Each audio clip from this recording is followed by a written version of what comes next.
কাঁঠাল গাছটা দেখো, অনেকটা ছোট, দেখতে অনেক সুন্দর। দেখো অনেকটা ছোট, মোটামুটি 8-9টা কাঁঠাল আছে গাছে এখনো।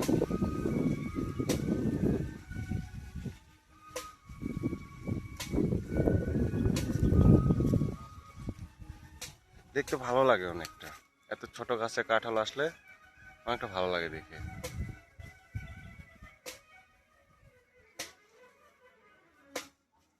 মানে গাছে ওঠার দরকারই নেই, নিচের থেকে সব কাঁঠাল পাড়া যাবে। ছোট গাছগুলো না দেখতে অনেক ভালো লাগে যখন ফল আসে গাছে, তাই না? দেখো এই পর্যন্ত গাছটা ছোট।